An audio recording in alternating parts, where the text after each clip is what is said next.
Hi, Matt McAleer, President, Director of Private Wealth, Cumberland Advisors, with the boss, John Mousseau, CEO, Director of Fixed Income, March 1st, just after the close of February, just after really the close of earnings from Q4. Right. A couple interesting things. If I mentioned to you or asked you, what's performed better the last 30 days and 90 days?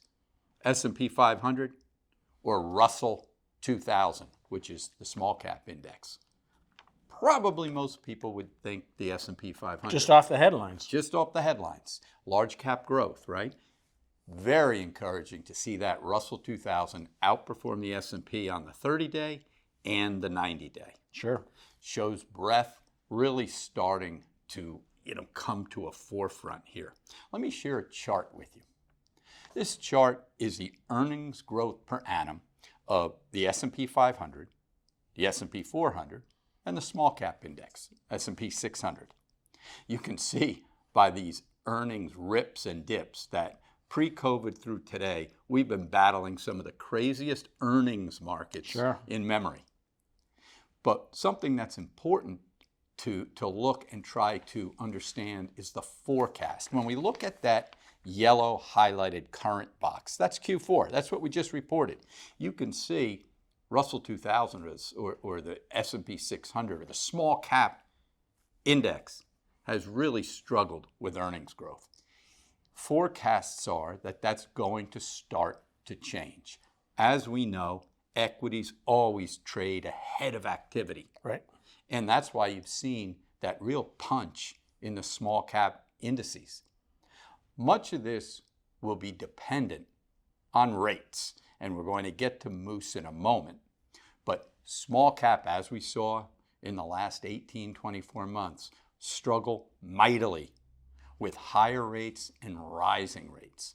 This bid in small caps as a one-off does tell you that the markets think the peaks are in as far as rates go. And that's the Fed pivot. That's the Fed pivot. Whether it's 6 months from now, 9 months from now, 12 months from now, the guesswork on when the Fed is going to start to reduce rates isn't as important as that mental thinking that they will. Now, of course, that can change, but markets will also factor that in and tell us. No, good point.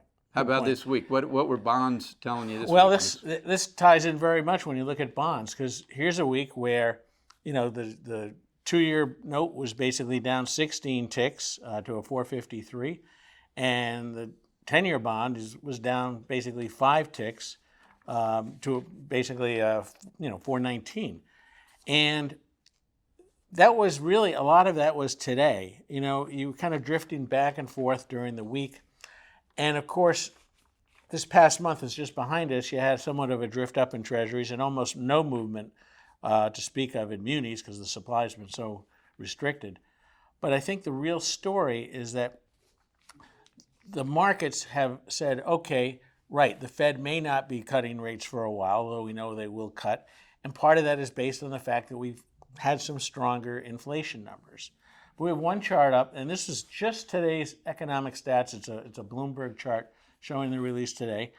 And, the story of the markets this year, particularly as rates came down from their elevated levels of October, is the struggle, the back and forth, right? Right. And when you look at this chart, you can see something like construction spending down now. And it has, basically been going, strong, but when you look at it, it's the first time in 14 months that it's been down. So, that spurs bonds out a little bit. Then you look at something like the manufacturing index, which is really a survey of how things are going in the world of factories.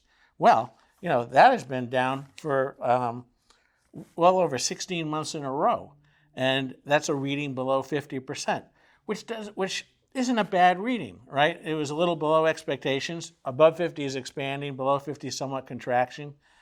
But the point of it is that it ties in exactly with what the equity markets are saying.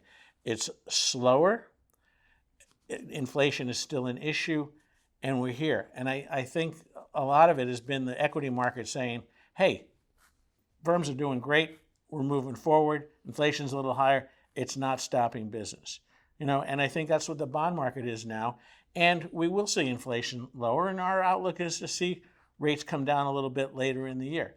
But, it's been a very good time to, be able to use that coupon, as we always talk. Sure. And the way that would affect portfolios as far as we're managing them on the equity side, John, is adding to, or at least respecting, the fact that we have to consider some small and mid cap to complement the large cap growth. Absolutely. That has been so strong over the last year, 18 months or so. It's really true. So rates, of course, is the red-headed stepchild or partner of equities. And if we can stay in that 10-year of, let's call it 380 to 430, 440 down to 375, somewhere in there, it appears that equities can live with that kind of print. And it's important when you think about it, right? So we talked about last year, the 10-year, start of the year about 388, finish the year at a 388 with lots of noise in the middle, got as high as 5.